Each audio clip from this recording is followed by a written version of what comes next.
प्यारे दोस्तों, अस्सलाम वालेकुम। आप देख रहे हैं इरफानी नेटवर्क और मैं हूं मोहम्मद इरफान, झारखंड।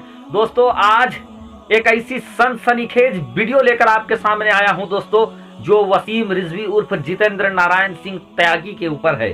जितेंद्र नारायण सिंह त्यागी पर आया अल्लाह का भयंकर आजाब, और इसके बारे में सुनकर यकीनन आपको भी अफसोस होगा, लेकिन जब फ्लैशबैक में जाकर इनकी करतूत के बारे में जब आप जानोगे, तब आप खुद कहने पर मजबूर हो जाओगे कि इसने तो अपने मुकद्दर में खुद कुल्हाड़ी मारा है और इसने अपने मुकद्दर को बर्बाद करने का काम अपने हाथों से किया है। वो वसीम रिजवी दोस्तों जो कुरान का दुश्मन बन बैठा था, वो वसीम रिजवी दोस्तों जो इस्लाम का दुश्मन बन बैठा था, वो वसीम रिजवी दोस्तों जो पैगंबर इस्लाम प्यारे आका मोहम्मदुर रसूलुल्लाह सल्लल्लाहु ताला अलैहि वसल्लम का दुश्मन बन बैठा था, आज कैसे दोस्तों वो खुद अपने लिए मौत मांग रहा है। जी हाँ दोस्तों, मैं आपको बता रहा हूं, और जब मुझे ये पता चला तो मैं किसी दूसरे प्रोजेक्ट पर काम कर रहा था, लेकिन जैसे ही ये खबर मुझे पता चली, मैंने इसका तहकीक किया, वीडियो ऑडियो तमाम तर जगह पर जाकर खंगाले, सबूत देखे,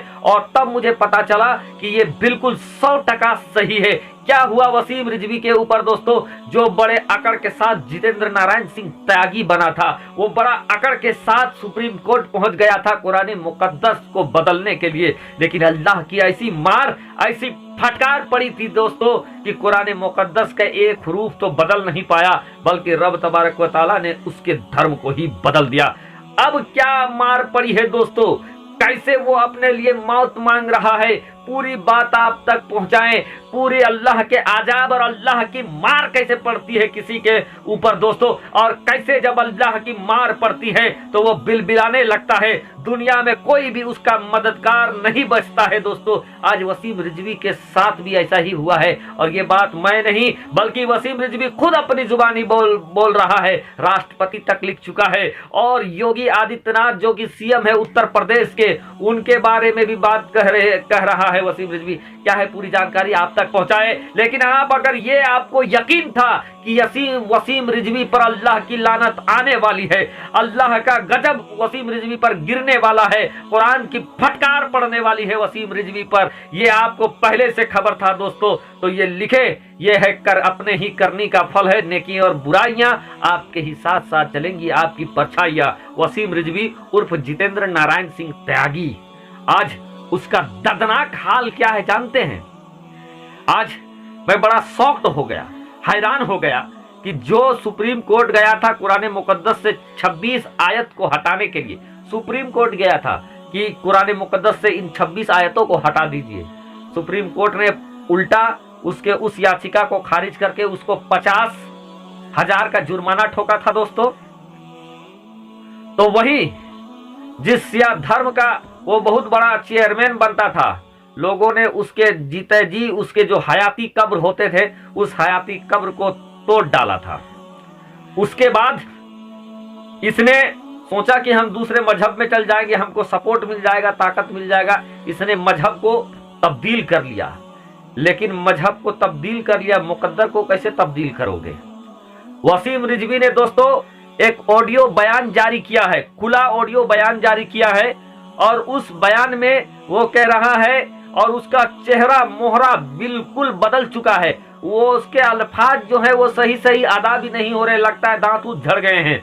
वसीम रिजवी इस पोजीशन में पहुंच गया है, वो लिख रहा है कि दोस्तों मैं वसीम रिजवी हूं, आज से 1-1.5 साल पहले मैं वसीम रिजवी हुआ करता था, अब मैं जितेंद्र नारायण सिंह त्यागी हो गया हूं। बकौल वसीम रिजवी की कहानी इरफान की जुबानी आप तक पहुंचा रहा हूं। वसीम रिजवी ये अपने ऑडियो बयान में ये कह रहा है दोस्तों कि मैं वसीम रिजवी 1.5 साल पहले हुआ करता था, मैंने अपने धर्म को परिवर्तन करके सनातन धर्म में चला आया, और मैं जितेंद्र नारायण सिंह त्यागी बन गया। मुझे लोगों ने मारने की धमकी दिया, बहुत सारा धमकी दिया, लेकिन किसी के धमकी से मैं नहीं डरा, और मैं इस धर्म में आ गया।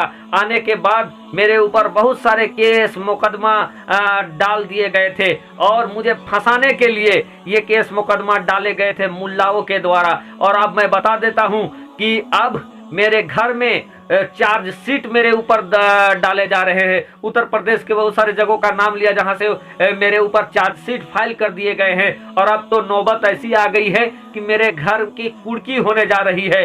मेरी बात को ऊपर तक पहुंचाया नहीं जा रहा है। योगी आदित्यनाथ के बारे में कहते हैं कि योगी आदित्यनाथ तो इंसाफ के देवता हैं, उन तक मेरी ये बात नहीं पहुंच रही है। बहरकैफ अब मैं राष्ट्रपति को एक चिट्ठी लिखा हूं, इच्छा मृत्यु यानी अपने इच्छा से मैं मरना चाहता हूं, इसके लिए मैंने राष्ट्रपति को एक चिट्ठी लिखा है, क्योंकि मैं पल पल अपने मौत के करीब पहुंच रहा हूं। ये वसीम रिजवी लिखता है, ये अपने ऑडियो बयान में वसीम रिजवी खुद बता रहा है कि मैं पल पल मौत के करीब पहुंच रहा हूं, और इसलिए मैंने राष्ट्रपति को इच्छा मृत्यु के लिए लिखा है, ताकि मुझे इच्छा मृत्यु की अनुमति मिल जाए। साथ ही साथ वो ये भी कहता है कि मैंने बड़े बड़े सनातन धर्म के बड़े बड़े मंडलेश्वर के पास, बड़े बड़े ऋषि मुनि के पास गया कि कोई भी मेरी बात सुनो, मेरा उच्च स्तरीय जांच करा दो, सीबीआई से जांच करा दो, लेकिन किसी ने मेरी बात को नहीं सुना। सब ने मेरी बात को अनसुना कर दिया। कोई मेरा मददगार नहीं है, कोई मेरा सुनने वाला नहीं है। और इसी को देखते हुए अब मैं बड़ा डिस्ट्रैक्ट हो चुका हूँ, मैं बड़ा डिस्टर्ब हो चुका हूँ, और मैं मौत के करीब पहुंच रहा हूं। कभी भी मेरे घर में कुर्की जब्ती हो सकता है, कभी भी मैं इस दुनिया को छोड़ सकता हूं। इसलिए मैंने राष्ट्रपति को इच्छा मृत्यु के लिए लिखा है। एक इंसान जो अभी अकड़ रहा था, अभी कुरान पे अंगुष्ठनुमाई कर रहा था, इस्लाम पे अंगुष्ठनुमाई कर रहा था, अब दोस्तों जिनके बहकावे में वो आया था, आज वो भी उनके सपोर्ट नहीं है।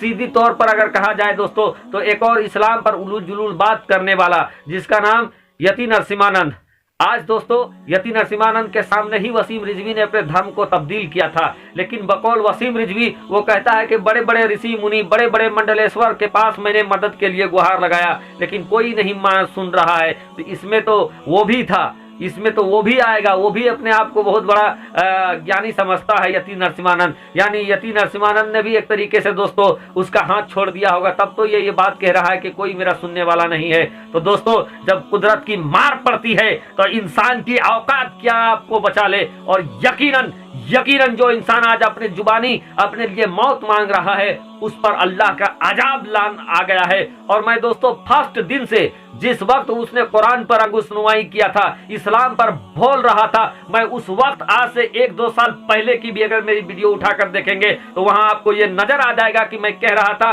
कि इस इंसान पर बहुत जल्दी अल्लाह का अजाब आने वाला है, और जब अजाब आएगा तो आप लोग अपनी आंखों से देखेंगे। तो ये थी बड़ी खबर दोस्तों, इसको ज्यादा से ज्यादा लोगों तक पहुंचाए, ताकि जो लोग बहकावे में आकर आज इस्लाम को अलविदा कह रहे हैं वो भी समझ जाए कि लोग तो आपको बहला फुसला के इधर उधर कर देते हैं, लेकिन जब मुसीबत पड़ती है तो कोई मददगार नहीं रहता है, जैसा वसीम रिजवी के साथ हुआ है। मुसलमानों न घबराओ, अभी कुरान बाकी है, अभी इस्लाम बाकी है। शुक्रिया, आदाब।